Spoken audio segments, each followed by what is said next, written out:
You're listening to the Patriot Nation Podcast.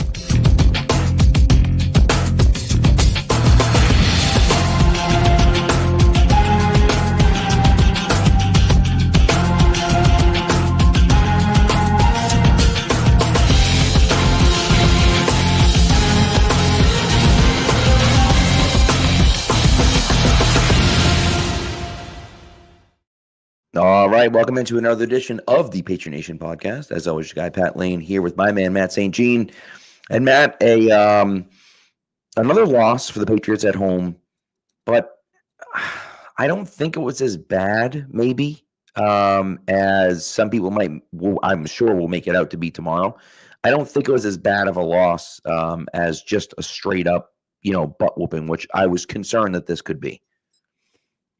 There's been a lot of these games this year where we told you before the season, Drake Maye's going to play, Pats are going to have almost 400 yards on offense, and they're going to lose a close game at home to the Rams, who are one game out of first place in the NFC West.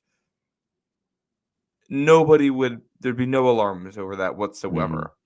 And yet I think some of the process stuff about how you got to this point raises some real, genuine questions. I thought Evan Lazar's post-game article, he kind of put the two buckets out there of how you can categorize this game, comparing it to two different games from Brady's first season as a starter. He talked about the overtime win over the Chargers and how Brady was extremely productive in that game and how it was a big-time breakthrough for him.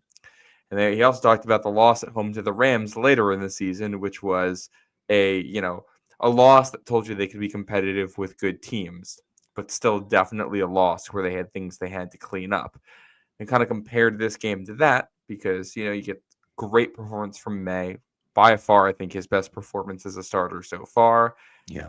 And also, you're definitely coming up short here against a Rams team that I think it's still hard to tell exactly how good this team is. This isn't the 0-1 Rams that you're coming up one score short of. It's a team that is at 500 right now. And it's tough to figure out, exactly what this means. Obviously, we'll get into the details of it here, but lots to hate, I think. Yeah. Well, and I think that's actually a really good way to put it. I mean, I think, when you look at Drake Maye, and you mentioned that this might have been his best game as a pro, still with 2 turnovers, right? Had a bad strip sack that I don't know if I can necessarily fault him for that. I know it was a quick play, right? He's got to get the ball out a little bit quicker, maybe. I have a stat for you on this already. Oh, it's here. That was the fastest sack of Week 11. Really? Yes. The quickest pressure, or not quickest pressure, the quickest pressure that resulted in a sack this week. So, okay. I definitely understand the impulses that he's got to get it out faster, but when it's that fast, I think. Right. I think a lot of sacks are on the quarterback. I'm not going to put any blame for that one on Maye. Yeah, and that was supposed to be a quick pass, but this has been the same issue all year long. That when they run a tight end, or I'm sorry, a D tackle, D end stunt, they can't block it. They just simply can't block it, and that I think, and I don't know, I haven't seen the film yet, but. That was in my end zone. So from what I saw, it looked like a stunt, and they just didn't block it, and led to a strip sack, obviously. And the next play was a touchdown. And look, I mean, those things happen. The throw, obviously, at the end of the game, Pop wasn't looking, right, which doesn't help. But it was, he sailed it anyways, even if Pop had been looking. But it's not going to be perfect, and that's okay. But he was accurate. I thought some of the decision-making he made, the throw to Kendrick Bourne, where Bourne kind of caught it and then turned back outside and picked up some yards. I thought that was a great throw. Not because of the throw itself, but because the middle of the field opened up. He stepped up as if he was going to run, and instead of running, found Kendrick Bourne and threw it to him. He had another play like that with Hunter Henry. He's learning now that he needs to get the ball out and not take as many hits running the ball. And I think that that's really important. That's a great thing for him to be learning and a great way for him to keep the play alive. There was another play where of course, it ended up being, I think it was a run, or I don't know. I can't remember if he ran it or threw it away. There was a play towards the end zone.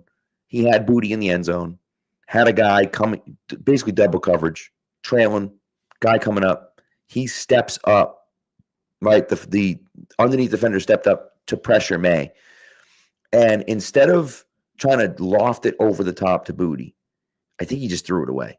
And that to me was, and maybe he may have ran it for a yard or two. I'm not 100% sure what the result was, to be completely honest with you. What I can tell you is that Booty was being trailed by a corner, and the arc that he had to put it over to get it over the underneath defender who was in his face could have ended up in an interception because there wasn't a ton of room to the sideline. So I thought it was a great decision that he made not to make that throw. And so those are the types of plays that, like, you want to see him making. We know he can make the crazy throws. We know he can do the side-on throw through three people to Kayshon Booty underneath, right? We know he can make those throws. It's being smarter with the football. Can he do that? And he's showing that he can. Yeah. To me, I think what stood out, it was his ball placement in like the middle of the field. They ran the same play twice, actually, where they have the two tight ends on opposite sides of the formation, and Austin Hooper runs a little drag route, and then Hunter Henry just sits right over the middle of the field, right over the ball, like 10 yards downfield. And both times that they ran it, Hunter Henry was wide open because the Rams don't know how to cover tight ends. And both times, Maye puts it right on the outside shoulder of Henry, away from the defender, turning him upfield so that he can pick up more yards after the catch. Yeah. But it's just those little things that he does, super impressive. You know, you look at the overall stats, the volume stats, 30 completions on 40 attempts, being asked to do it all through the air, still completing 75% of his passes. He's got 2 touchdowns in there. You know, I think they probably wish they were a little bit better in the red zone. But still, he gets 2 touchdown passes, and the 1 pick is a miscommunication, which I don't know if we want to dive into that play now, you know, start at the end of the game or not. I don't know. On first watch, I was like, that is 100% on Pop. After watching it again, I do think it was probably on Maye, and it's just a I think he and Douglas did not read the coverage the same way. And I think Pop was probably the one that read it correctly. So, you know, if Maye puts that over the top where Pop is running, you know, that's a huge play. He tried to put it on him where he was in the middle of the field for the quicker hit. Pop's just not looking for that. Can't make a play on the ball at all and goes the other way. Yeah. I will say I thought it was a good read. I can see both throws because there was enough space in between that if he puts it on him, he can catch it in stride and keep running. I also can see Pop's theory, or Pop looking at it saying, well, there's no one on that. There's no safety deep on that side of the field.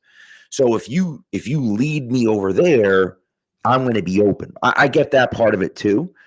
So I can see both sides of it. The thing is that you can't make that throw unless you know he's going to be looking. And he obviously wasn't looking, right? Now, again, they read it differently, whatever. The other part of it is that even if they had read it the same, that to me is just that throw isn't getting it done, right? Yeah. You know what I mean? And so that's a throw that I guess maybe Pop could have gotten a hand on it, but like he's getting killed. He's going to jump up, and it was over his head and behind him. Like he's throwing it into the coverage as opposed to, you know, again, if he fires a rifle and puts it on him, then maybe. But, you know, that wasn't the situation in my opinion. Well, I think he was expecting Pop to settle down a little bit where that space was and was trying to throw it into that space, and it's just they're not on the same page. It is what it is. Like, I'm just not. You throw 40 times in a game, one of them gets picked. I'm just not gonna be right, especially with everything else with this team. You know, it's something Maye needs to get better at. I think for sure. Like I don't know, I've seen it phrased like, "Oh man, Maye, it's the second time he's had this happen because he threw the pick at the end of the Titans game. Did we forget that he drove them down the field in the Titans game to tie the game and made that play? Like, he's clearly operated in the clutch. Yes. I'm not worried about him operating in the clutch. It's more so that he's young and he's going to make mistakes. So the more you ask him to throw, the more you're going to get those mistakes. Right now, you just hope by, end of Right. next season, some of those have been smoothed out. Yeah, exactly. And look, I mean, I think you got to look at the supporting cast, right? Because I think Hunter Henry and Austin Hooper, it sounds like, was injured after the game. From what I heard, he was in the locker room struggling to Wow. get his stuff and get out of there. So I don't know what injury that was. I didn't see it on the field. I have no idea, but that's what I forget who it was that reported that, but someone said that he was like struggling to get out of there. So, okay, fine. I can see that. But then, it's interesting when you start to look at, like, you got Pop, KB played really well today, but outside of that, there's no one else, right? Like, Jalen Polk has more penalties than catches in the last, 4 weeks or something like that. Like, that's not good. Yeah. Javon I think Baker is still looking for his first catch. And I'm not going to blame Jaheim Bell for his drop, because I don't think that was really a drop. I think that was really more that say that again. It was a PBU. Yeah, that's what I was going to say. I feel like it was more of the defender getting his hand in there and knocking the ball away, but still, you want him to be able to fight through contact and make that catch. And so, but again, it's like there's not a lot of talent on the receiving core. And so that's the real question that I have for me. And look, I mean, it is what it is, I guess. We'll see where it goes from there. But, like, the fact that he's doing this with the supporting cast, I think, is impressive. And by the way, I thought this game, outside of the horrendous, absolutely mind-numbingly horrendous play calling on the goal line, right, where they had to settle for a field goal, I thought it was AVP's best game by far. I thought the play calling for the vast majority of the game was very, very good. Yeah, I agree. And it's really, like, the only spots where I think you can blame play calling were also the spots where it was short yardage. They tried to run the ball and they couldn't get the yards. And, like, I think there's some blame for AVP for that, both right. play calling and as an offensive coordinator, but also they just don't have the horses right now. And it's tough when you're in short yardage and you need a yard and you just can't get a yard. They can't find a way to get a yard a lot of the time right now. Which is something that came up a couple times in this game. I definitely think that's an area where you wish they had the QB run game. We saw this in the preseason, and just that extra number that the defense has to account for when you're figuring out who has who in the passing game and in the running game when you're in short yardage makes it really difficult. So that is something I really want to see them get into at some point. But yeah, I thought, they had as many yards in this game as they did against the Eagles week 1 last year. I thought the offense was killing it. They really didn't. They weren't anything special running the ball today either. Like, they really couldn't, especially, like I said, they couldn't get pushed when they needed it. And they were still able to operate offensively. Like, it was a poor secondary. Like, we knew it was going to be a bad secondary, and they were able to take advantage of it. I think it's clear that this receiving core still needs a number one of some kind. But also, 6 different guys had at least 4 receptions. They're able to, like, Maye's able to spread the ball around. Hooper and Henry both getting used a lot. Pop Douglas with almost 60 yards. Kendrick Bourne with 70 yards. Kayshon Boutte, 4 catches for 33 yards. So, like, the guys who were out there are getting involved, and they were productive today. 5 different receivers had a catch for at least 10 yards. It's just, like, I think early on, one of the things that stood out to me is that second drive, you get backed up just because of I'm not even going to call it a stupid penalty, just an unfortunate penalty with Ramondre Stevenson going low. And this is, so I do think, big picture, one of the issues with the offense was the snap count. The Rams seemed to have the snap count, and they were jumping on everything all game long. Or there's a tell or whatever. Pats need to get that figured out ASAP. So they jumped a run or a play action pass, sorry. They did, second possession. And Ramondre had to kind of try to pick it up in pass pro to protect Maye and went low for the block, but there's also another guy coming over, and because there's contact with two players and somebody goes low, it's an illegal block. Bang, bang, play that happens. They end up in 3rd and long out of it, and you have a slant that would not have gotten you the first down, but gets you 1, close enough you can try a field goal, and 2, close enough that you can think about going for it. Kayshon Boutte drops the ball. Yeah. And then that drop / pass broken up to Jaheim Bell would have put you in a 3rd and short in field goal range, and you can't get it. And it's those two plays to me where I look back, and it's those two, and that I'm sure we'll get to it, the whole sequence down by the goal line where they left meat on the bone in this game, and it is tough to leave. Even though the offense was good, it's tough to leave meat on the bone in a game that you lose by 6 points. Well, the hardest part for me, and this has kind of been festering, I feel like, for the last few weeks. This team is not a playoff team. You're not trying to win the Super Bowl, right? Quit screwing around. Why are we playing conservative? Like, what are you doing? Right? They did this 2 weeks ago in Tennessee, where you score a touchdown to go down 1, go for 2 and try to win the damn game. Like, don't play for overtime. What are you doing? Like, you have them on the ropes. You just make this incredible play to get there. Now try to score and win the game on that play. Like, I just feel like, and then this week, right? You get conservative again. Now, Joey and I talked about it after the game that, the 55-yard field goal from 37 yards out, or from the 37-yard line, 55-yard field goal is a little bit too far on the outside range of where he can kick from. I get it, right? And if you feel like you can't hit that, or you feel like Joey Slye doesn't think he can hit it, well, then you can't put him out there. I understand that part of it, right? If you've had the conversation with Slye and Slye doesn't feel comfortable doing it, then sure, don't kick it, because I'm not putting my kicker out there if he's not confident he's going to do it. But the Patriots kicked field goals from the Rams, 13-yard line, 7-yard line, and 23-yard line today. Now, 23 isn't egregious, but and the 7 isn't really the 7. It was the 2, and then they got a delay of game lining up for the field goal. Right. True. So that's that's the thing for me where I look at it and I just say, no, but no, don't do that. Like, try to score a touchdown, because and that's the biggest thing for me is that, and we saw this with Bill Belichick. Like, this is a Belichick thing. Belichick was so conservative. He never went for anything, which is interesting because he did with Brady, and then he stopped doing it at the end of Brady's tenure, and then certainly once Brady was gone. And I just feel like, go after those points.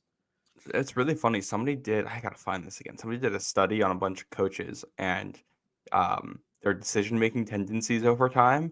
And it's funny because with Belichick, like, relative to how aggressive the league is the way they do it. His from like 2009 or 2010 or somewhere around that time, his line is just like perfectly straight, like negative 30-degree angle. Yeah. Just like getting more and more conservative over time compared to everybody else. But yeah, this one, first on that Joey Slye field goal, I think it's worth noting that Slye kicking that direction in warmups really struggled. Yeah. And then that same direction, field goal of about the same length, the Rams had a chance to attempt to put the game on ice at the end, and they didn't. So that to me tells me that it was something about kicking that direction today that was just no bueno. But yeah, I agree about the aggressiveness. 4th and goal at the 2-yard line, go for it in a spot like this. The one that really bothered me, you're down by 15, you score a touchdown, go for 2 then. They did this against Tennessee. Why are you not doing it here? Agree. But that tells me that they got scared off by the fact that they didn't get it the last time, and they don't want to do it now. I don't like that. Don't coach scared. Just go coach confident in your guys. And of course, they don't do that. And then they blocked the extra point anyways. Blocked, yeah. So you don't get anything. So especially, which, man, that is they're very lucky that this whole situation didn't come back to haunt them, because if the Rams do kick a field goal at the end there, it would have been 31-22. And the difference maker at that point would have been the missed, so the blocked extra point, / if they'd gone for 2 and not getting it. Right. Right. Very lucky that they escaped that situation. Yeah. But yeah, I want to see them be aggressive there. I want to see them use Maye's ability to run, his agility a lot more there as a threat to the defense. And he's clearly comfortable checking it down when needed. He's clearly comfortable throwing jump balls. He's clearly comfortable throwing to his tight ends. So when you're in a spot like that, those are the guys you're throwing to. I don't throw it a little bit more in that area, especially when this team can't run. Yeah. Yeah. And that's, I totally agree with you. Right. And I wish they'd be more aggressive down by the goal line. And I know that things tighten up around the goal line and you might get some turnovers in the end zone. You might make some bad, but so what? So what? Who cares? Like, I don't care if he's going to make mistakes. That's why he's out there. Right? You can't improve the goal line throwing if you don't throw on the goal line.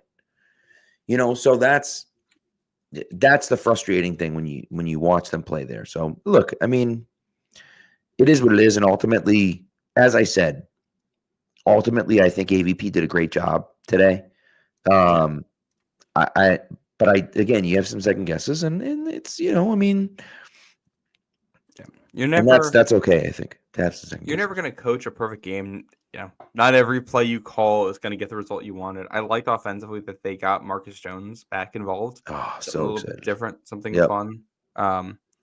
And like Jalen Polk is involved in the offense. They're just not throwing to him. Guess I have to watch the tape and see why. But he was out there a lot today. He just didn't get targeted, which I think is really that's rough, man. This is your only target last week was in the red zone on a scheme play, 2 yards. You caught it. Like, that's a good play. But today you're out there with Tom. They throw the ball 40 times. He's not on. The only reason he's on the stat sheet is for a penalty, which that's not really on Polk, that play. Absolutely not. No. He'll get blamed for it, and people will jump to that and say it was him. But like, there was 0 seconds left on the play clock. I was at the game, and so I just didn't hear the call from the ref. Like, I didn't hear what the penalty was. I assumed it was a delay of game penalty. Yeah. I didn't know it was false start. I just assumed, it's a delay of game. They took a delay of game on 4th down, and then they kick the extra point. You know what I mean? Or kick the field goal. When they were, and that was 4th and 1, and they got into like Alex Van Pelt get into like the 0-4 Peyton Manning trick playbook there, where you have the quarterback line up like he's going to take the snap and then go walk over to like the receiver, like he's talking to him and making an adjustment, and then you snap the running back. Then I don't hate the idea, but this has been like delay games have been an issue for them this year. Getting the calls in late, the operation has been slow, and like, I think that's where we worry about the coaching. They broke the huddle with 7 seconds left. Yeah, it's just and then you want him to move, so you don't have time to do that. You can't break the huddle with 7 seconds left if you're trying to run a trick play like that. You just can't. Yeah. And it's the logistics of it. It's the game management stuff. Not even game management decision making, game management of your game day operations where they have struggled. Which is on everyone, and I think that is tough to swallow when you're this far into the season and you're still having a hard time with it. I think that's your best argument against keeping someone like Alex Van Pelt as your offensive coordinator, is that they're having those issues, and it is November. You should not be having these issues in November. I get that it's a rookie quarterback. I get that there's been all kinds of change around this. Figure it out. That's why you get paid a lot of money. Right. Yeah. No, it's true. And I agree with you. The other thing defensively, in the last 5 games, I don't know if you know this or not, in the last 5 games, the Patriots have forced 1 single turnover. And that turnover was a tipped ball interception in the end zone against the Titans. You can't win. Now, they won 2 out of those 5 games, right? But you can't continuously win games without forcing turnovers. You just can't. And that, that to me is an issue. So you're going to have to find a way to make some to get some turnovers, because you can't win like that, unfortunately, and especially where your offense they're getting better, but the offense isn't a high powered offense. You need your defense to put you in some easy score situation. I mean, look at the Rams today. They got the ball at the 4-yard line, so they scored on the next play, which is great. But it's like they scored there because they were at like the 12 or whatever to start the drive. Like you need that sometimes. Yeah. Do you want your prize pick spiel? Then we'll come back and talk about the defense. Yeah, I like that. All right. So, of course, this adds for Prize Picks. Prize Picks is the best place to get real money sports action. With over 10 million members and billions of dollars in award winnings, Prize Picks has made daily fantasy sports available to all. You just pick more or less on at least 2 players for a shot to win up to 100 times your cash. Run your game all season long on Prize Picks.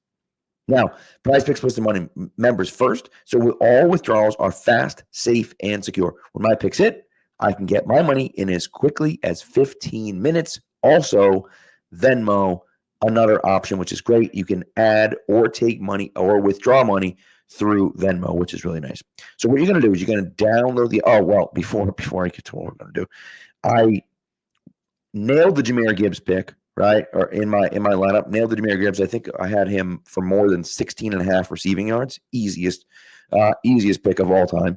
And then I had Matthew Stafford for under on the passing yards. That did not happen, as anyone that watched the game knew. But what you're going to do is you're going to download the app, Prize Picks, today. You're going to put in the promo code CLNS, and you're going to get $50 when you play your first $5 lineup. You don't have to win your $5 lineup. You just have to play your $5 lineup. So again, what are you going to do? Download the app, Prize Picks. Put in the promo code CLNS, and you're going to get $50 when you play your first $5 lineup. Prize Picks. Run your game. Also, TD, good question, TD. Oops, sorry. This hat is not SpongeBob. It is the Rocky Mountain Vibes, of course, a minor league baseball team, and it is actually a walking s'more, if you can believe that. So there you go. All right, let's get into the defense. You're muted still. Let's get into some of those defensive decision making, and of course, like I said, the turnovers have been an issue, and not forcing them really have been an issue. But man, the Patriots just, I don't know. Defense is not good enough, frankly. And John Jones, I don't know if John Jones lost a step. Or what it is, but man, it's not great. It's not great. I can tell you that much. Yeah, I think the stat that kind of tells the story of the day to me on defense, the Rams on third down converted just 25% of the time. They also ended up on third down just 8 times in the entire game. Yeah, it's not good. And I think one of those might have actually been a kneel down on the final possession. So that's your issue. The early down numbers for the Rams on just the first and second down, they were successful on 56% of their plays, and they had an EPA of 0.54 per play. So every time they snapped the ball on first or second down, they were expected to add about a half a point. That's how it went. Patriots just not good. Like, this is something we talked about all year with this team. You got to eat your veggies on first and second down so you can get to the fun, exotic stuff on third down where this team thrives. And they did a great job on third down today. And it just didn't matter because they didn't get there often enough. The run defense isn't good enough. Their pass coverage, when they're in their big personnel, is not good enough. There's no... I don't know exactly what the fix for it is. DeMarcus Covington got totally out-schemed here by Sean McVay, which I think is to be expected at this point in their careers. That doesn't bother me that much, but man, they figured out what New England's coverage rules were and exploited them early and often Yeah. No, it was rough, right? And Jamari points out here too. He's totally right. Marcus Jones led the team in tackles with 6. Jolly Tavai had 4. That's just not when your second corner is leading the team in tackles. Like, hey, everyone knows I love Marcus Jones, right? And I love the fact that he's always willing to stick his nose in there, and he plays extremely well and extremely hard, especially in the run game, which is great. But that's not ideal, right? And so that's that's not how you can win, right? Yeah. And they were unable to get pressure at all. They got a ton of pressure last week. Obviously, they had 9 sacks last week. That was an aberration. I think we all kind of knew that was an aberration. But the tackling, and TD points out the tackling. He's mentioned a few times. He's not wrong. Like, the tackling has been bad this year. Kyle Duggar had a rough missed tackle early in this one. Yeah. Which is not great. That the Patriots blitzed 17 times in this game, and Stafford was 12 for 17 for 217 yards. Yeah. Against the blitz. I think the root of the issue here for the Patriots defensively is they just don't have enough talent up front. Right. Like, it's not close, and everything ends up being kind of downstream from that because they don't have enough talent up front. They can't stop the rush, and they can't get pressure with 4. So you have to be very aggressive with your blitzes and your run defense, which means you've got guys overcommitting, trying to stop the run, leaving gaps open. You got them bringing blitzes, and it's against a veteran quarterback who's seen that all before. You have to have perfect coverage on the back end for that kind of stuff, and they just didn't today. In some ways, the game swung coming out of the half when second play of the half, the long touchdown against cover 0 to Jonathan Jones in coverage, and he was close. He almost made the play. He didn't. He laid out trying to get the ball. He misses. Walk-in touchdown for the last 50 yards. You don't want to. I mean, I just don't. It's cover 0. If you miss that, it's a touchdown. I just don't like going for that. Like, you may give up the catch. He was a step behind anyway. I don't think he was making a tackle. I suppose maybe that's true. Yeah. It's just not. The players aren't good enough, and the coaches don't have an answer. And I can't tell if this is because the coaching is that bad or because the players are that bad. I'm not going to sit here and pretend I have an answer right now. It's a mix of both. I wouldn't be surprised if they decided to go in a different direction with their defensive coaching in the offseason. But I also wouldn't be that shocked either if they sit and say, hey, we like what we have. Nothing has changed from when we hired this guy as the defensive coordinator. We're going to up the talent and see what it looks like next year. Well, I also think, too, like, they dominated last week against the Bears. Now, I know the Bears were broken. I get that. But, like, they still dominated, right? And so, I think that it looked very different last week. What I was frustrated about from a scheme standpoint was that the Rams they're not easy to cover, right? I'm not going to pretend like the Rams are easy to figure out.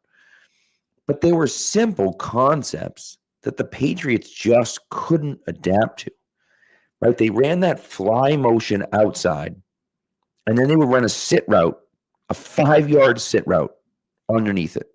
And that guy was wide open all game long, all game. And that, to me, that's just bad. Like, that just can't happen. You can't run the same play 6 times on you and have it be wide open every time.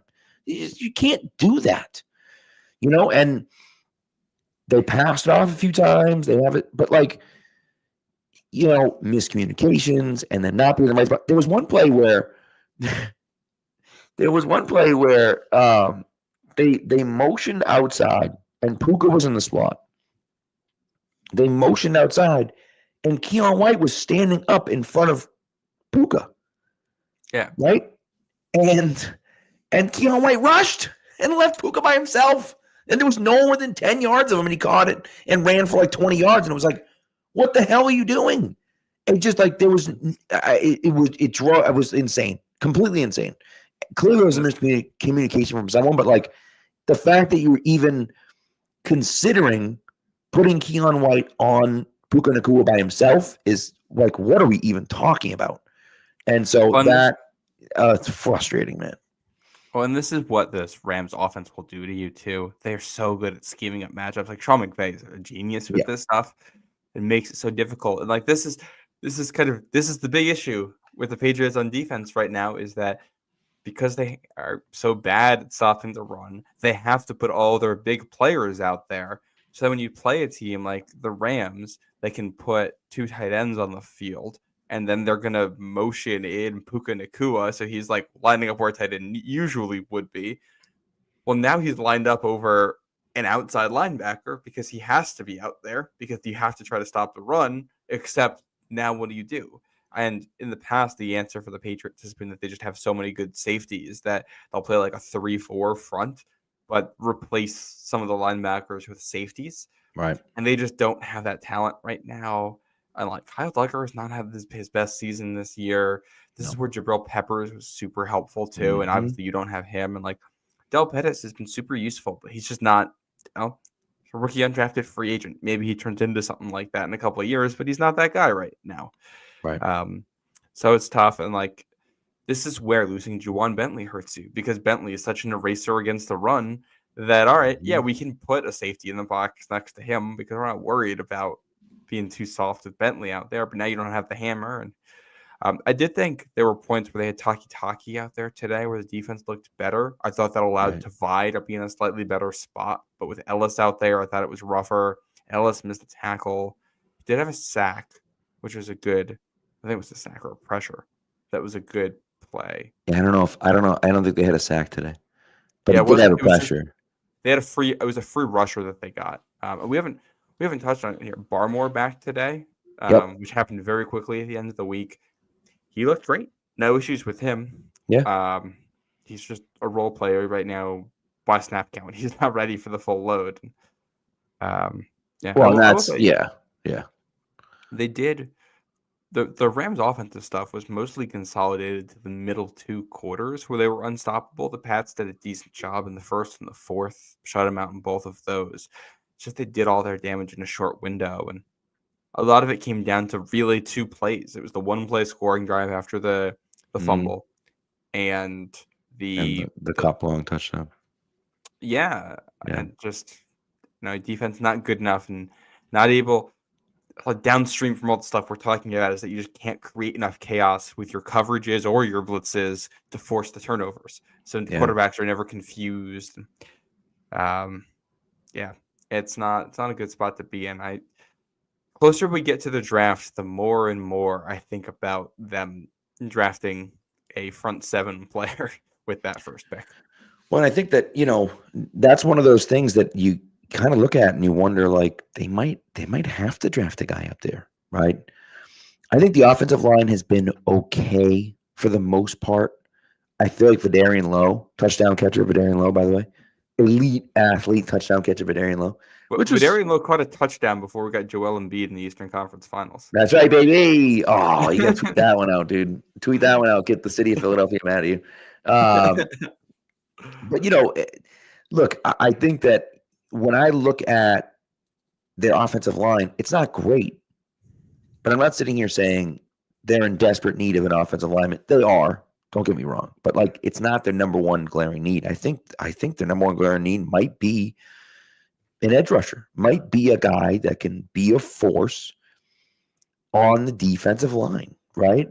Think about how good, and not that it's going to be Aiden Hutchinson, but think about how good Aiden Hutchinson and Will Anderson and, guys like that. Think about how good those guys are and how much the defense of those teams changes just because they're on the field. Even a guy like Trey Hendrickson for the Bengals. And I know the Bengals defense isn't very good, but like Trey Hendrickson's a beast. And he's a guy that, like, really is fantastic, right? Now, AW187 says, number 1 corner next to Gonzo. Travis Hunter, maybe. Travis Hunter, I think, is probably a corner.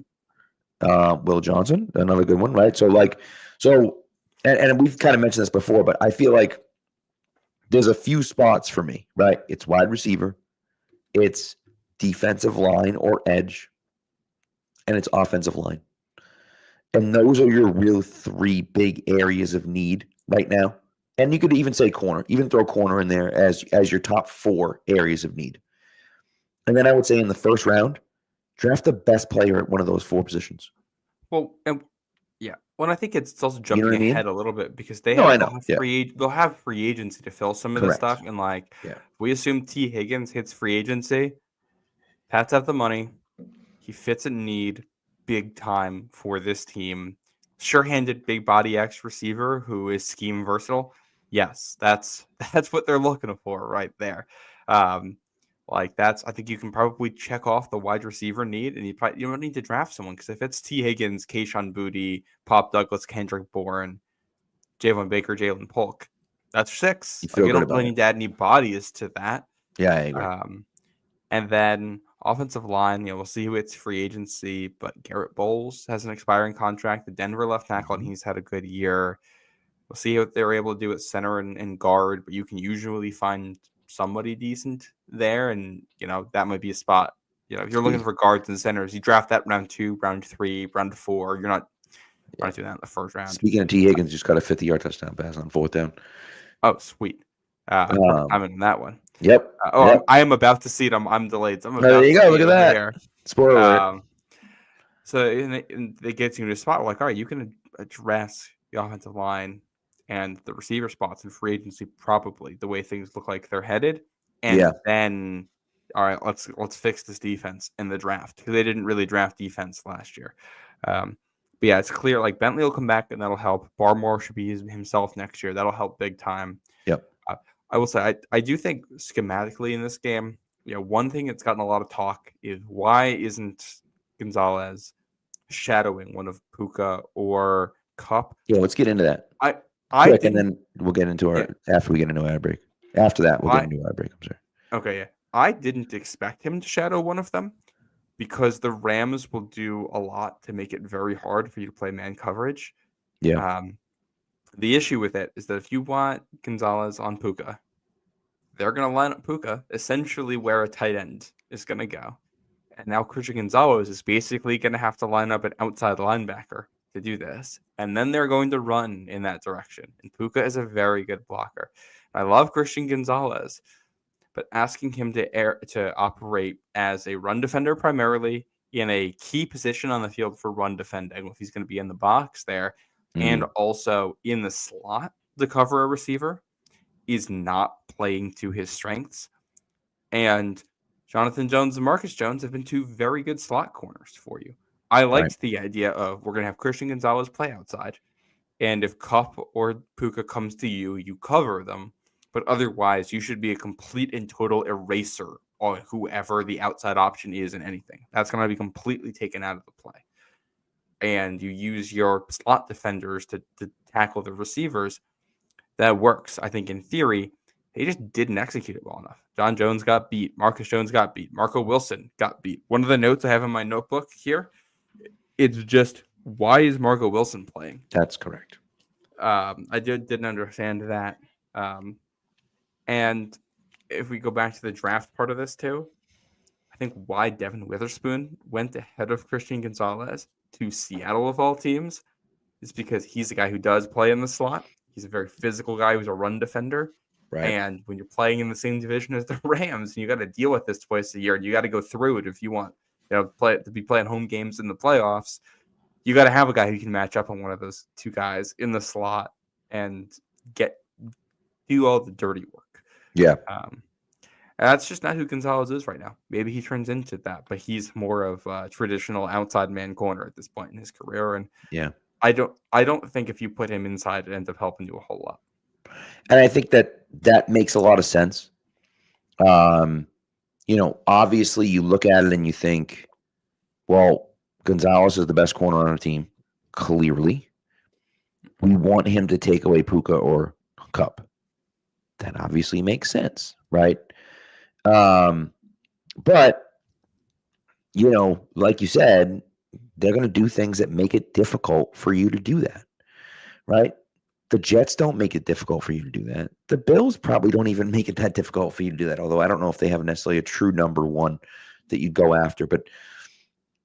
But most teams, it's not as challenging as it is against the Rams. The Rams do a ton of stuff Sean McVay is a really smart guy and is a great offensive mind. And so I can understand it to an extent. Obviously, it's frustrating because you feel like Gonzo can just own someone, right? And completely shut them down, right? And he didn't get a chance to do that against either of those guys this week. And so that's frustrating. Again, I can see why it happened. You just feel like, from a Patriots perspective, you want to be able to dictate a little bit what you're doing, right? And the Patriots weren't able to do that, and that's frustrating. Yeah, they did not. Something I really disliked that Gerard Mayo said after this game was that he felt they controlled the game. That was what the hell is he talking about? They did, in any sense of the word, they did not control this game. They controlled it for like the first quarter and a half, maybe. Yeah. The turning point was when they had the drive into Rams territory that stalled, and then the other thing we forgot to mention is the penalty on Vidarian Lowe for lining up illegally. I just went back and watched it. Awful penalty. No, I don't think it's on Vidarian Lowe. Like, it's Vidarian Lowe he was definitely lined up incorrectly. I don't think it's his fault. I think it's Michael Jordan's fault next to him, because he's basing his alignment off of where Jordan is. And Jordan was too far back. Jordan's too far back. So then when Lowe bases it off of that, he is a full yard back from where he should be. Yeah. It's just those little details. It's just tough, man. Right. Like, that's where this team's got to get better. And you're hoping that when they're taking the field next year, Michael Jordan's not on this roster. But this is where we are. Or at the very least is a backup player and not a starter. Well, I think ideally what you'd love is for, Cole Strange to blossom into that role, and for City So to develop a little over the offseason. Or, you'd like to see for Michael Jordan to lose the job in camp because other guys are beating him out. That's where you want to be. And I'd be okay with that. Yeah. Yep. Yeah. But this is where this team is right now. We can't not making these roster changes for another couple months. So you just got to live with it until then. Yeah. We'll go from there. So the world we live in, unfortunately. All right, you want to do your ad break, and then we'll just kind of finish up here. Yeah, let's talk about game time here. You got the Celtics playing this week. They have another NBA Cup game, and they're playing the undefeated Cavaliers. This is going to be a fun one. This is a big time game right here. This is a big time game. You don't want to miss it. Everybody loves going to games like this. You know the environment, the smell of the game, squeaking of the shoes on the floor, the sound of the crowd when Jason Tatum hits a buzzer beater to win the game. Everybody loves that stuff. With Game Time Picks, you can go easier than ever. Just loaded up the map of this. For this game, it makes it nice and easy for you to find the cheapest tickets. They got that cheapest ticket up at section 322 highlighted for you with a little fire emoji next to it, so you know exactly where to look for it. They're going to star the highest value seats in different sections to show you where you can get some good value seats to get into the building and get a good view. The price you're seeing right there is the price you're going to pay as long as you got that all-in pricing button clicked. And it's going to show you what the view is going to look like from your seat. So it's got all of this to make the whole process super easy. I've used it. I've had a great time with it. I highly recommend using it. You can take the guesswork out of buying tickets with Game Time Picks. Download the Game Time app, create an account, and use code CLNS for $20 off your first purchase. Terms apply. Again, create an account and redeem code CLNS for $20 off. Download Game Time today. What time is it? Game time. Love it. Yeah, like I said, I think I said this already, but I was in Chicago, bought Blackhawks tickets through Game Time. Just decided, like, spur of the moment, we're like, hey, what the heck, let's do it. I was very happy that worked out. So, look, there's a few things, and I don't want to get too far into the weeds here, but as you're watching Sunday Night Football, Ladd McConkey, who got picked at 34, where the Patriots were picking, and the Patriots moved down and take Jalen Polk instead. I think Ladd McConkey could help this team out a little bit. I know he doesn't necessarily fit the mold of the guy that they were looking for in that role, but he's not really playing a slot receiver role for Cincinnati, for LA. I'm sorry. So, I don't know if he would necessarily have to play that slot receiver role here in New England. That's obviously one you'd like to have back. I will say, Tyquan Thornton was cut on Friday. Pretty sure that was a Bill Belichick pick. I know people are going to get on Matt Groh for it, but like that 2022 draft. Bill's the one who's making the final call. He's responsible for it, even if he isn't the one whose idea it was. Correct. And I think, was it you that tweeted something out about, the percentage of your draft picks that were Pro Bowlers, and the Patriots are like. Oh, that wasn't me, but I saw that. Like dead last since 2014. Dead last. 3%. Yeah. What I had tweeted. Not great. Yeah. I did some work over the summer, which I have some written pieces that I've been working on. I'm just waiting until draft stuff to finalize them. But Arif Hassan puts together a consensus board every year. So he takes all of the big boards that everyone makes, hundreds of them, and then averages them out to create an average board, which usually ends up being pretty good. It's a good predictor of how players or how successful players will be at the NFL level. Yeah. And I was compiling data with this, looking at where players were picked and where they were ranked. And at wide receiver, it's a very nice straight line for the first 49 picks. And then you get to pick 50, and there is one big outlier of Tyquan Thornton. When I was doing the data for the longest time, the outlier was that one outlier was completely messing with my data for anything in the top 50 picks. Yeah. But yeah, and I saw the logic at the time. I saw why a team would like Tyquan Thornton more than consensus, but they reached so far on him. And it's if you're gonna go for a move like that, it has to work, and it didn't. Now the team did a lot of risky things in 2022. Almost none of them worked. This is what happens when you take a lot of gambles and they don't pay off. Right. And I think the process behind the Jalen Polk pick this year was probably correct in that we're going to trade back, pick up a little extra capital since that's where they were. And Polk was a reach, but not nearly to the degree that Tyquan Thornton was. Right. So I thought some of the process stuff made sense there, but I wish they were able to complete that trade up for Keon Coleman that was supposedly being talked about, because he's done some nice stuff for Buffalo this year. This might all be moot if they can go sign T. Higgins, but but then you look at it and say, well, they could have drafted someone else in that spot. And if Jalen Polk's not going to develop into a player, then it doesn't really matter who you would have drafted. That's it was the wrong pick, right? And so that's the frustrating part for me. And now look, it doesn't mean anything necessarily, but it's, and there's a long way to go with him. There's a lot of receivers that weren't good, right?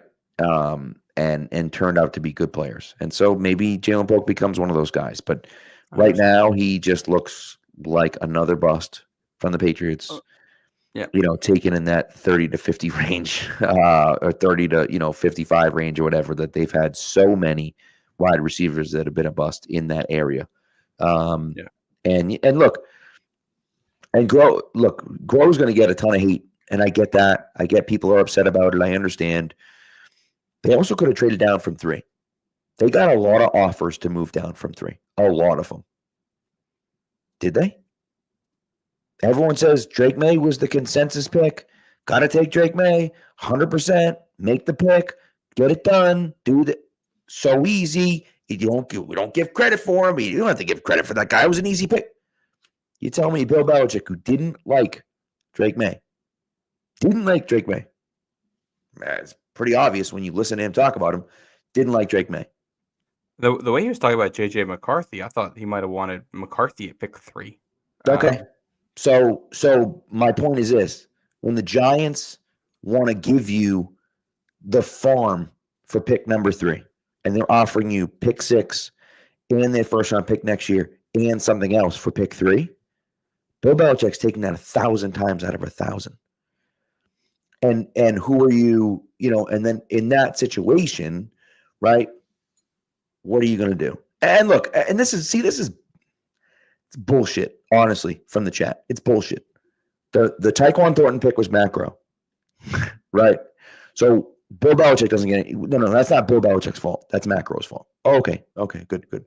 This pick that worked out No, no, no, no, no, no, no, no, no, no. That's not Wolf and Grow. No, no, no, no, no, no, no, no. That's ownership. That's ownership. That's okay. All right. When they picked Mac Jones, that wasn't Bill Belichick. That's not Belichick's fault they picked Mac Jones. That was ownership making that pick. That was Grow making that pick. That was, what are we talking about? Like, this is the type of stuff, right? Don't give anyone credit for Drake Maye. I don't care. But this is the crap that I can't stand with Patriots fans, where it's like, we're just going to complain, right? We're just going to complain about everything. It's fine. We don't want an actual answer. We just want to complain about everything. We don't want to say, oh, this is what's going on and this is going. No. We're just going to complain about the current situation and just bitch about everything else and just say that, this is the problem and these guys are the problem and fire everyone because they suck and they, and that's fine. Have it fit your narrative. This is the way that the world works right now. Everything has to fit your exact narrative. So if it doesn't work for you, it's not my guy's fault. But if it does work for you, well, I mean, it wasn't him. It's not your guy either. It's garbage. Well, Bill was the head coach and the GM. He was responsible for everything that happens in the football side. Right. When it's good, he gets all the credit. When it's bad, he gets all the blame. That's the way it works. If it was Matt Groh's pick for Tyquan Thornton, he's the guy that hired Matt Groh, trained him, got him to that point, and gave him the power to make and that trusted him. Call. Yeah, so it's all Bill gets the blame, Bill gets the credit all around. For what it's worth, Bill deserves credit because the year after, it seems like he nailed not one but two receivers late in the draft. Yep. And that's kind of the funny thing is that. But that had nothing to do with. You got to remember though, the 2023 draft. It's going to be kind of funny because it looks like they actually did a pretty good job with it. It's just a big time for Bill's job. It's just a big time case of too little, too late. Correct. Well, you got to remember that has nothing to do with. It's not. Elliott Wolf had nothing to do with them trading down and drafting Chris Good. Nothing. Had nothing to do with them drafting Keon White. Absolutely nothing. All Bill Belichick. You got to remember that now. You got to remember that when you're talking about it. Not Matt Groh, not Elliott Wolf. They only get credit. They only get blamed for the bad picks. All the good picks, those are all Belichick and Robert Kraft. Come on now. You got to remember that. Yeah, Bill had a great draft in 2023. All those players seem to be pretty good. It's just a tough, too little, too late for the impact they had. Which, side note, no Marty Mapu today. I think that was probably sneakily tough. I think this is a game where Mapu would really help you. This type of opponent, that body type, that athlete helps you in a game like this. No Dietrich Wise either. No Jaquel and Roy, which they had some guys coming in, but they just tough to lose some of these guys. The roster's not that good, so when they lose some of these guys, it hurts you. Yeah. But yeah, it's they've used 5 draft picks on receivers in the last 3 drafts. So far, it looks like they got two good receivers out of it. Not with the draft picks you thought that were going to lead to the good receivers, but they've gotten there. This is why you just throw draft picks at the problem sometimes, because you're going to, even when the process is right, you're going to miss. Correct. So just throw draft picks at the problem. I'm like, Booty right now looks like what we were hoping Polk was going to be for the most part this year. Pop is a good receiver. Like he's a number 2, I think, or number 3, but he's really solid, really good man beater. They're just missing a number 1. That's honestly all you can ask for right now, right? You look at it and say, we feel okay about where we're at with these guys. And I think that's a good position to be in, right? And I like the fact that we're in that spot. Again, would I love for Jalen Polk to be a lot better? Absolutely, right? He hasn't been. But if, and we talked about this, you're telling me if you sign T. Higgins in the offseason and you walk into that room with those 6 guys that we mentioned, right? With, Higgins, Booty, Pop, KB, Polk, and Baker, we feel like that doesn't, that's pretty solid, right? That's not like the number 1 receiving core in the NFL or something stupid like that. But But that's a good receiving core, right? And I think that that's something that, certainly can be good enough to compete with, especially in, especially with Maye going into a second year. Hopefully. We'll see what they end up doing this offseason. I just get T. Higgins, please. I want him. Or someone. I don't even care if it's not T. Higgins. Just give me somebody. I think he's the best guy in the market. I think so too. He's like, since he's out of money, so I don't think he can come back. So he's gonna hit the market, and if he hits the market, it's gonna be highest bidder. And he's the best receiver on the market. Unlike last year, he's a receiver that's actually going to be worth the money that's going to hit the market. Yes. This isn't like Calvin Ridley. Like, he's a guy who's going to hit the market, who not only is good, but fits your need at the position. Correct. Yeah. And then we'll see. I want to go back for a second, just cleaning out my notebook here. Javon Baker.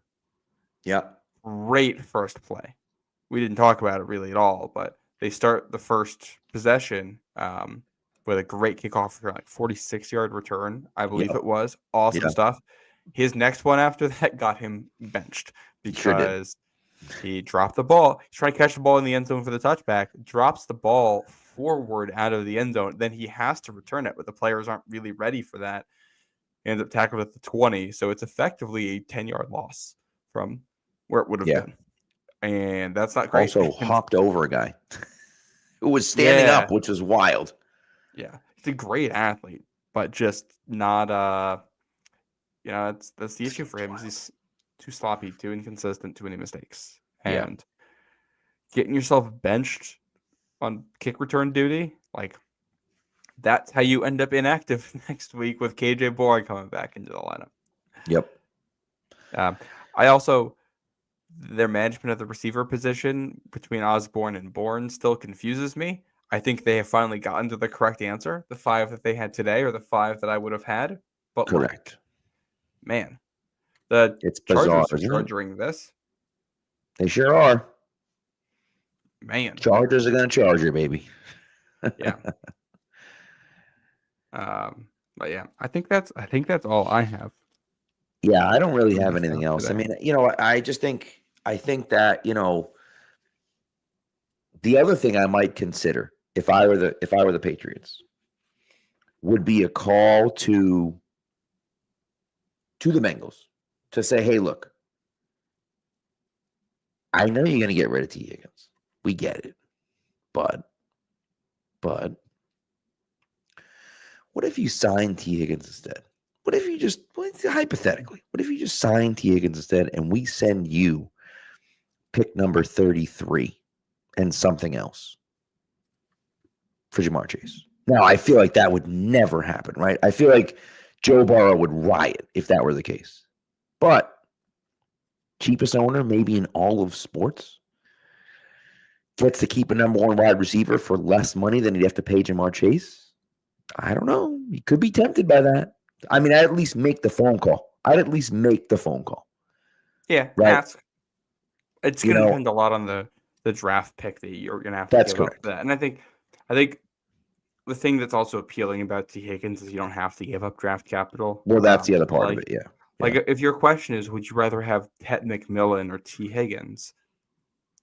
Well, it's not Tet McMillan or T. Higgins. It's T. Higgins and whoever you use your first-round pick on, or Tet and whatever you're going to use that cap space on. Right. And just with the caliber of players you're going to be available in free agency, just take T. Higgins and whoever. Like, it's, if you want a name to throw out there, I think, for the draft that interests me for New England on defense, Michael Williams. He's a defensive end for Georgia. Freak athlete. Yeah. Elite run defender right now. Still a little bit of a work in progress as a pass rusher. But big dude, super explosive, crazy length, crazy strong. He's on his good reps, he looks like prime Trey Flowers type of thing, except he can also be just a great run defender for you. And it's like, all right, as a defensive end, that is something that interests me because he can step in day one and be a 3-down player for you because he can help out your run defense. You need it there on the line of scrimmage. And as he develops and works on the pass rush moves, you think he can become an elite pass rusher. That that sounds a lot to me like, and I don't know if he went to Georgia or not. I don't think he did. But Trayvon Walker. Yep. Who ended up going number 1 to Jacksonville. It's very similar profile. Right. But you're not taking him number 1 overall. And you're not taking him over a guy like Aiden Hutchinson, who's incredible, right? But I think him at like 8. Yeah, but I think you've seen the progression from Walker, right? He really didn't play well his first year, but I think he's starting to play a lot better. Yeah, he's been really good. Yeah, this year, I think. Yeah, and so that's like that gives me hope for a guy like that because you feel like, okay, we can kind of do, we can do those things. By the way, when Walker went to Georgia. Yeah, that was. He did go to Georgia. Okay, I thought he did go. I thought he went to Georgia, but I wasn't 100% sure about that. That he went to Georgia, but it's the same type of profile, right? A kind of raw guy, can play the run well, but also shows the physicality to develop a pass rush. That's an interesting guy. And again, you have someone similar to that. You have someone similar to that in Keon White, and you've developed him pretty good. Pretty well. Not great, but pretty well. So. And it's with Michael Williams, like Keon White was a 5-year college guy who moved around a little bit. Michael Williams is 20 years old right now. He'll just turned 21 when you get to training camp. Yeah. And he was the number 7 overall prospect in his class at any position. 5-star. Like you're getting Keon White, but souped up quite a bit as an athlete. So yeah, that'd be great. If you look at what like the Packers took when Elliott Wolf was there, when they were drafting defensive players, a lot of defensive tackles, a lot of big defensive ends. They're not taking little guys in the front 7. So like I would assume that that's going to continue to be the case here. I don't think you're going to see a speed rusher taken early. If they're going for someone, they're going to go for that strength and size because you don't find that later. You can get a twitchy speed rusher on day 3 of the draft and take a chance on someone. You can. Yeah. Joshua Uche was a day 2 guy. You're not drafting a guy who was a top 10 player in his class, who is a freak athlete like that on day 2 or 3, if that talent has turned into really anything for them. True. Yeah, that's a good point. So yeah. Although I also, speaking of Trey Hendrickson, maybe I'm wrong about this. I thought he signed a 4-year deal with the Bengals back in 2021, which would make him a free agent after this year, but I might be wrong about that because I'm seeing a 2025 cap number and dead cap savings. So I thought he signed. Oh, that's why. He signed an extension in 2023. Okay, yeah. Never mind. Yeah. Okay, I was thinking, I'm like, I thought he signed a 4-year deal, but which he did, but then he signed an extension in 2023. So, yeah. Another thing here, while we're doing some draft talk, Dane Brugler's top 50 big board, his updated one came out last week. So a couple Patriots related notes here. The first tackle on the list is Will Campbell at 11. The first tackle on the big board is behind 2 receivers, behind an off-ball linebacker, behind a running back, and behind a safety. So behind a lot of non-premium positions, and it is noted that he might be a guard in his. The next tackle is Kelvin Banks, all the way down at 18. That one says that NFL teams are split on if he's going to be a tackle or a guard. Yeah. So there's a chance that the first guy who actually ends up being a tackle in this draft is Cameron Williams, who's at 27 on this big board. He's the other tackle at Texas. He plays right tackle right now. There's Josh Simmons, who's the left tackle from Ohio State, who has a knee injury, and Josh Connerly, the left tackle from Oregon, who's at 33 here. So the Pats have a top 10 pick. If they are taking a tackle, they will by definition be reaching, and they will be taking someone whose scouts at this point are unsure if that guy is going to be a tackle at the NFL level. Right. That's exactly what I don't want to have happen.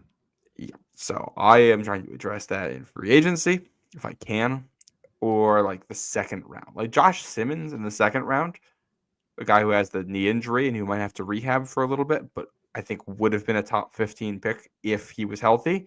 Yeah. That's an approach I really like. Right.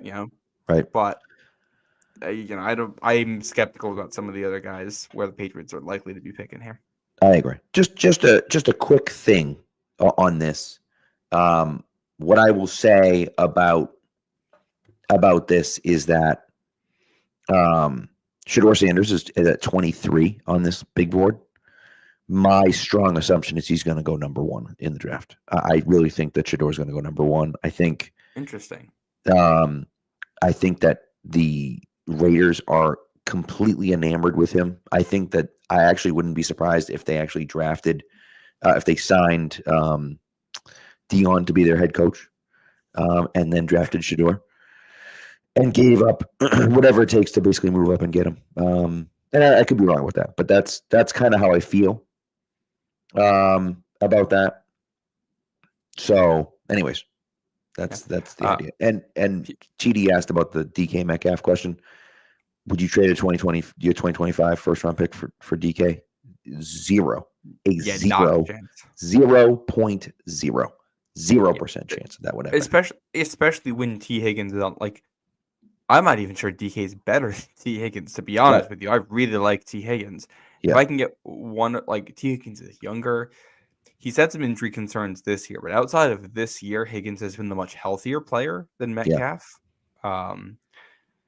And if they're going to get paid roughly the same amount of money, like what's the point? I'm not going to give up extra draft capital to go get a player of the same caliber. I'm going T here every single time. And if I'm going to use if I can't get T, I think I'd rather just use the first on the receiver. Yeah. If we're going to go that way, because then you can save the money and try to throw the money at a free agent on defense. I don't know if there's going to be somebody worth that. But we'll see. And that's the way I feel about it too. And listen, maybe even if you think that DK is a better receiver than T. Higgins, which I'm not even 100% sold on, but let's say that you believe that, and that's okay. I still think, again, as we talked about, you're talking about T. Higgins and whoever you draft in the first round versus DK Metcalf. It's not even close. It's not even close. And so, that's kind of where I am with that. So, anyways, anything else? Anything else you got? No, I think. All right. Yeah, it's close between Higgins and Metcalf. I like Higgins more for this game because he's more versatile. I have liked Higgins for a long, long time. I liked him coming out of college. So maybe some of that bias is in there. And I didn't like Metcalf as much coming out of college. So some of that bias could still be in there. We'll see. Yeah. No, and I don't necessarily blame you for it. And I listen, DK's a beast, and I totally get wanting him here. But again, it's like, at what cost, right? That's the biggest question is at what cost? And so, and I'm certainly not giving up draft capital, even if it's only our second round pick. I'm still not giving up draft capital if I can get a guy, right? With similar ability. And by the way, we talk about how he's the alpha in Seattle and he's this and he's that. JSN in the last few weeks has been the best receiver in Seattle. I'll just put that out there right now. Jackson Smith-Njigba has been the best receiver in Seattle this year. Yeah. And so, like, I'm not saying JSN isn't good, but I'm just saying he's been better than DK this year. So, like, do with that information as you will. But that's just the facts of the case. Another note, tangentially related. I just saw Taylor tweeting about it, and I realized that I had meant to say something on the show earlier because we were talking about Alex Van Pelt. A lot more motion in New England's offense today. Yes. I loved it. More motions, a lot of shifts, a lot of we're coming out with one look and going to something else to expose something on the defense. I think that helps them a ton, and I think this is part of the growth process of the offense. Like, I wouldn't have said this 2 months ago, but if my options were either keep Gerard Mayo or keep Alex Van Pelt, right now I'd keep Alex Van Pelt. I think the offense, for the most part, is developing really nicely. And I don't know, the defense really struggles right now. This is let me pull up some of the other stats I had for the Rams. They averaged 7.88 yards per play, the 7th most in a game by any team this season. Their EPA per play was 99th percentile. The defense is not good enough, and I know that a lot of this is personnel. But when your head coach is a defensive guy and the defense stinks, I wouldn't make a whole lot of changes on this coaching staff personally if I was the one who made the call. But also, I'm not really feeling like I want to offer up a strong defense of the guys either. If they lose their jobs, I can't say that they didn't deserve it based on what we've seen. If the ownership decides they want to go in a different direction, I think that is totally understandable right now. I'm not calling for people's heads. We got a lot of time left, but Alex Van Pelt has trust with Maye, and they've built something on offense that is building and coming into its own to a point where I'm interested in seeing where it leads. I haven't seen any building of anything really on defense. I've seen one good game against a team that can't separate from man coverage. Yeah. Well, and again, I'm just going to keep saying it, and I'm just going to keep saying it over and over and over and over and over and over and over and over and over and over and over until people believe me about AVP. Drake Maye is getting better every week. Do we think that's happening by accident? Do we think he's just showing up and he's like, hey, I'm good now, guys. Look at me. Doesn't matter who the coaches are. Doesn't matter what the scheme is. Nothing matters. I'm the greatest quarterback of all time. And so, even though the coaches suck, no, that's not what's happening. AVP is helping him grow and making him better. That's what's happening. And so is AVP the greatest, offensive coordinator in the league? I don't think so. But I also think that you have to give him a lot of credit for what's happening right now. And so that's the thing. And again, outside of the goal line, right? That one goal line drive, I thought the play calling was fantastic this week. Right? And so you're never going to call a perfect game. So right. I think AVP is kind of at worst an average offensive coordinator at this point from what we have seen lately and what he has done with Drake Maye. And he might not be the guy, but he looks like a regular offensive coordinator to me. I think a lot of their issues are talent related. I agree. Yeah. So we'll see. Obviously a long way to go, but we'll see. And I've been fairly pleased about what he did. And again, he did the same thing last week, right? Mayo at the end of at the Bears game when they killed the Bears, he said, "Hey, that's the coordinators. The coordinators stepped up in a big way, and that's why we're here." Yep. They had a good 2-week stretch here offensively, and I want to see them continue to build on it and see where it goes. He also had a great game against the Jets. Stuff they need to do better. Kind of my last word here before we log off. We'll get more into this in the weekday show, but this is the only time they've really played an offense like this year. McVay's stuff is unique even within the realm of that brand of offense. But what they do in Miami is somewhat similar based off of that. And they've seen Miami already once this year. It's going to be a different beast because Tua is there now. Of course. Yeah. But one of the things we want to see from them is improvement. And an easy way to show improvement is when you face the same type of thing multiple times, learn from the first one. Right. We saw it with the Jets. They did a much better job the second time around defending the Jets offense. Can they go to Miami next week and defensively play a much more competitive ball game? Right. You kind of have to. Yeah. Yep. So that's all I got. It's a good question.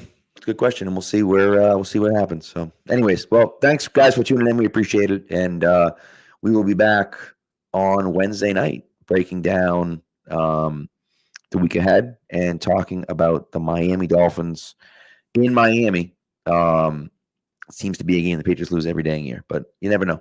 maybe it'll be different this year. So, anyways, thanks for tuning in, and we'll talk to you guys this week.